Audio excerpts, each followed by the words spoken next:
It is often said that the 1400s were the twilight years of the medieval era, when the feudal kingdoms of the Middle Ages began the long process of evolving into the centralized realms of the early modern age, the precursor of the modern nation-state, which is the model upon which nearly every country is run today. While this is an oversimplified narrative not agreed upon by all historians, the fact remains that during the 15th century, the kingdoms of Western Europe did undergo large-scale projects of stabilization and concentration, both in administration and territory.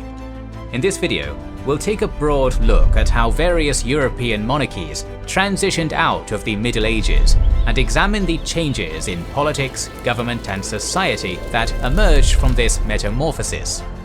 Maybe things will be different in your own kingdom. Build one for yourself right now with our sponsor, Kingdom Maker, available to download on Android or iOS for free via our link in the description.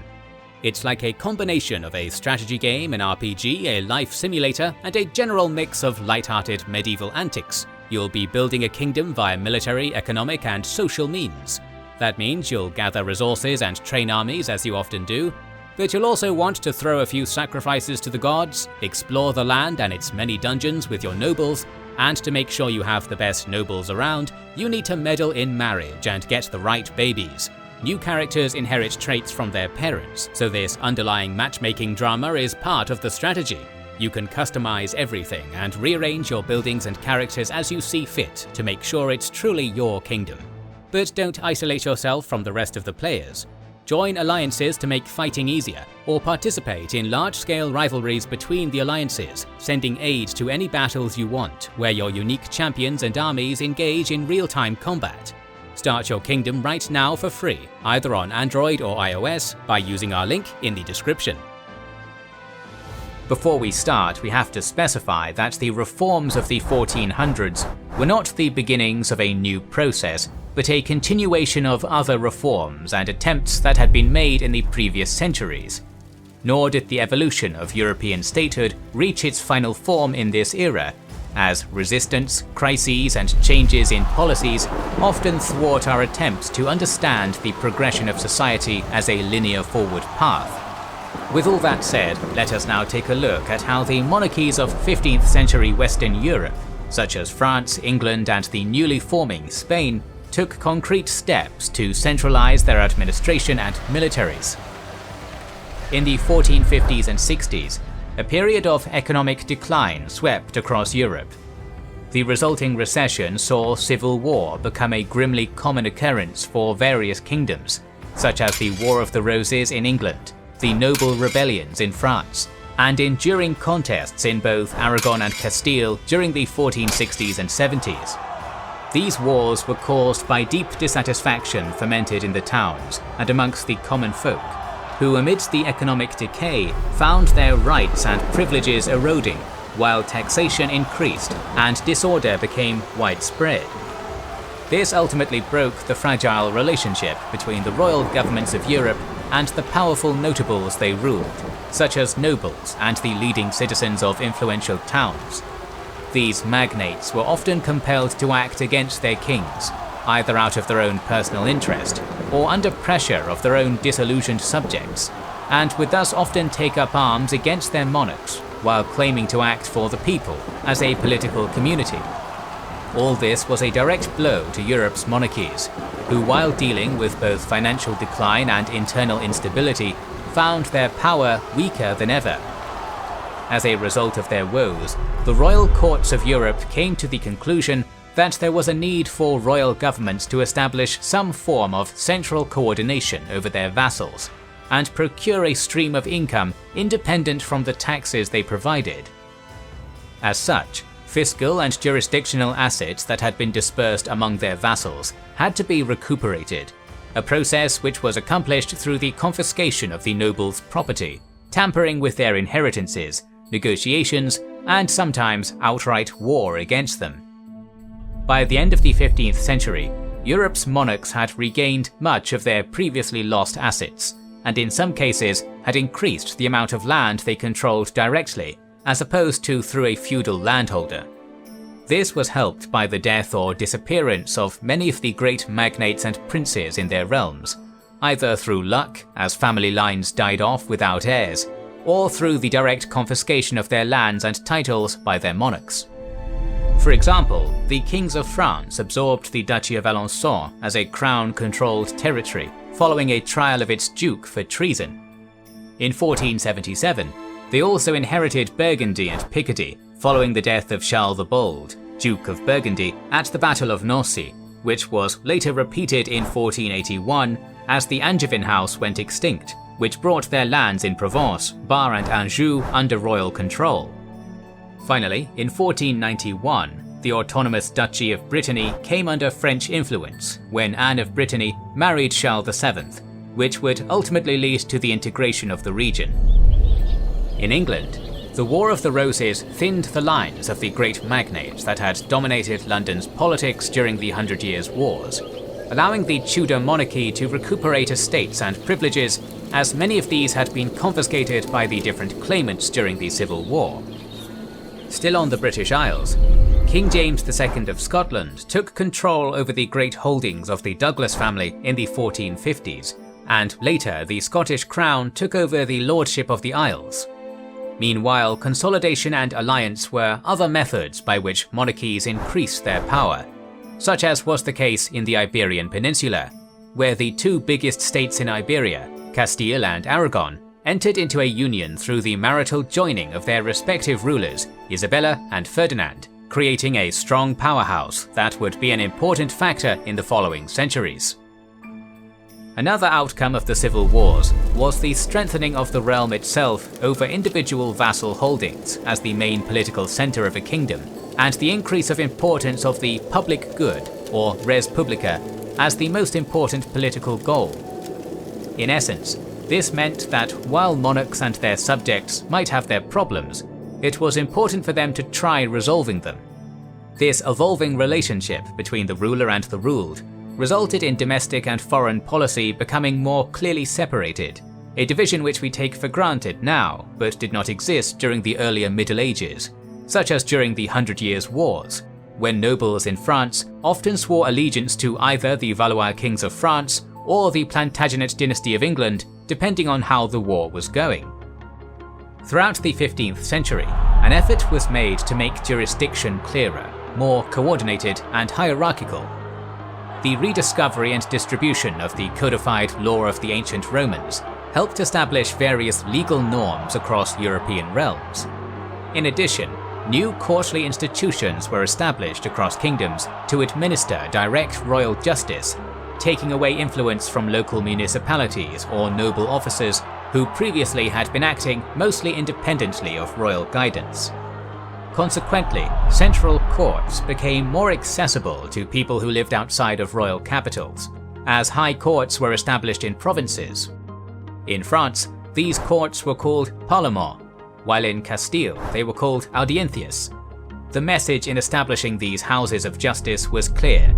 Kings, not their vassals, were the ones who would guarantee public order and justice for all in their kingdoms. Over time, these royal courts became increasingly sophisticated as the number of those employed by them increased, and their processes became more organized.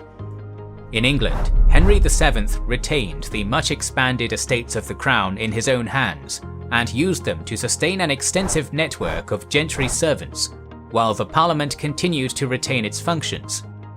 Meanwhile, in Spain, the local assemblies, the Cortes, retained influence and important functions, while in France instead power was taken from local assemblies.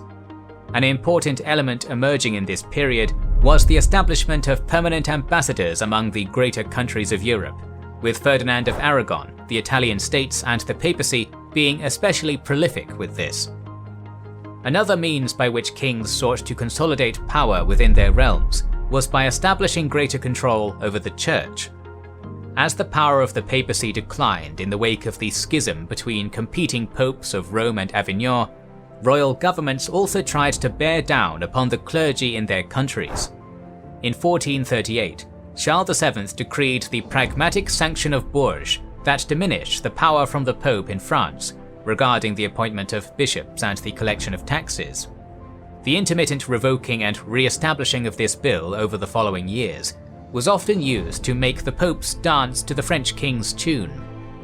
Meanwhile, the emergence of the Protestant movements allowed some states to remove the influence the Pope had on their country entirely, such as Henry VIII famously did with the creation of the Church of England.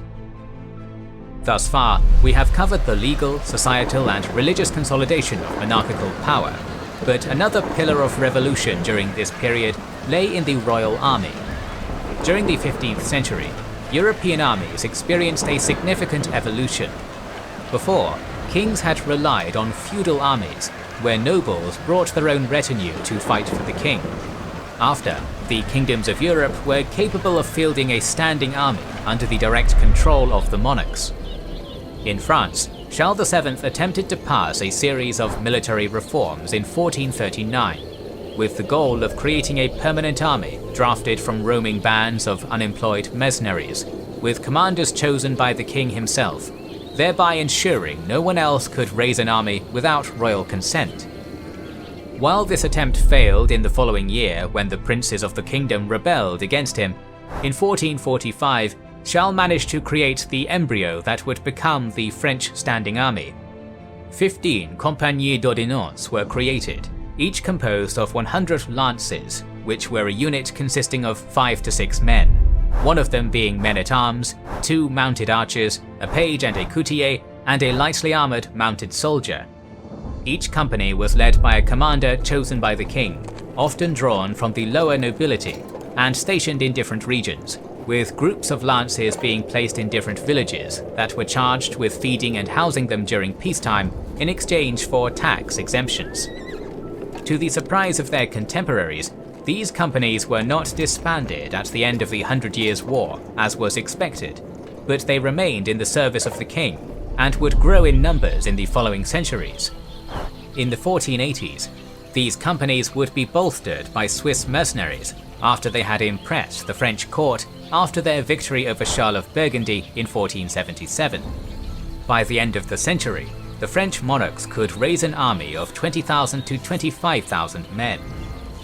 Outside of France, the Republic of Venice and the Kingdom of Hungary, under Matthias Corvinus, had also managed to create professional armies, while the Spanish Union began to create a national army in the 1490s, drawing from their experience obtained in the last phase of the Reconquista, when they had conquered the last remnants of Muslim Iberia in 1492.